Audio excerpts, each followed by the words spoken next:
Immanuel Kant की जो epistemology है,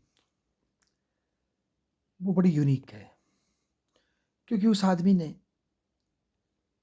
रैशनलिस्ट जो कि लिबनिज़ और डेकार्ट जैसे लोग जो कि मैथमेटिकल रीज़निंग और रैशनैलिटी के बेसिस पर नॉलेज को प्राप्त करने की बात कह रहे थे और इंग्लैंड से उभरने वाला एम्पिरिसिज्म जिसमें डेविड ह्यूम और उनके साथी इंद्रिय ज्ञान से यानी कि एक्सपेरिमेंट से नॉलेज को प्राप्त करने की बात कह रहे थे। तो इन दोनों के बीच की खाई को भरने का काम, बल्कि इन दोनों विचारों को सिंथेसाइज करने का काम इमैनुअल कांट करते हैं। इमैनुअल कांट कहते हैं कि ये बात सही है कि एम्पिरिकल नॉलेज ही हमें सबसे पहले इंद्रियों से प्राप्त होता है, जिसे हम एक्सपीरियंस करते हैं। परंतु उस एम्पिरिकल नॉलेज की कुछ अंडरस्टैंडिंग बनाने के लिए हमारे दिमाग में पहले से ही रैशनल फ्रेमवर्क बैठा होता है। फॉर एग्जांपल, जो एम्पिरिकल चीज़ें हम जीवन में देखते हैं, उनको अंडरस्टैंड करने के लिए हमें पहले रैशनल कॉन्सेप्ट्स की ज़रूरत पड़ती है, उसी के बाद हम उनको अंडरस्टैंड कर सकते हैं।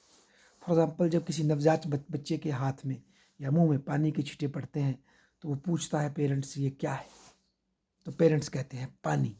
उस द्रव्य के जो टच है, उस द्रव्य का जो ठंडक है, उसको समझने के लिए पानी का कॉन्सेप्ट आता है और उसके बेस पर वो बच्चा धीरे धीरे अपने द्रव्य की अंडरस्टैंडिंग को बिल्ड करता है।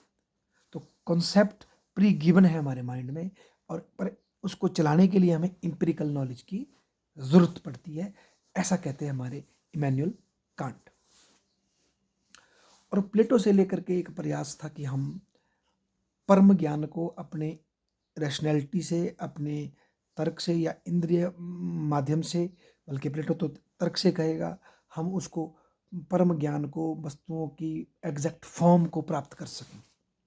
पर कांट कहता है नहीं, हम कितना भी प्रयास कर लें, जिन इंद्रियों के माध्यम से हम ज्ञान को प्राप्त कर रहे हैं, उनकी लिमिटेशन है। एक अन्य शब्दों में कहें तो वस्तुओं का ज्ञान प्राप्त करने के बजाय हमें हमारी क्या परसेप्शन है वस्तुओं के प्रति, वो ज़्यादा इंपॉर्टेंट है, क्योंकि हम उनका ज्ञान अपनी परसेप्शन के थ्रू ही कर सकते हैं। यानी कि हमारी परसेप्शन ही वर्ल्ड को डिफाइन और रिडिफाइन कर सकती है। ये बात इमैनुअल कांट ने कही और इसे एक तरह से फिलॉसफी का कोपरनिकस रेवोल्यूशन कहा गया। जिस तरह से कोपरनिकस के आने से पहले लोग ये मानते थे कि पृथ्वी के चक्कर ग्रह लगा रहे हैं, पर और कोपरनिकस ने बताया नहीं, हम सन के चक्कर लगा रहे हैं। इसी तरह से कांट बताते हैं कि हम ज्ञान के माध्यम से दुनिया को समझने के बजाय हमारी परसेप्शन कैसे दुनिया को देखती है, इसको समझें, क्योंकि हम दुनिया को डिफाइन करते हैं। हमारी अंडरस्टैंडिंग को हम समझें, हम दुनिया को डिफाइन करते हैं। दुनिया जैसी है वो तो है। कुछ इस तरह से हमारे इमैनुअल कांट चलते हैं और कांट के माध्यम से हमें ये क्लियर हो रहा है कि जो एप्रियोरी नॉलेज है, जो जो एक आपके पास एनालिटिकल फ्रेमवर्क पहले से दिया है, रैशनल फ्रेमवर्क पहले से दिया गया है, वो इंपिरिकल नॉलेज को एक व्यवस्था देता है, क्योंकि ह्यूमन अंडरस्टैंडिंग कंप्लीट है, उसका एक यूनिफाइड इंटीग्रेटेड अंडरस्टैंडिंग है। वो चीज़ों को अलग अलग बॉक्स में नहीं रख लेता, उनको जोड़ करके उसके मीनिंग ढूंढने की कोशिश करता है।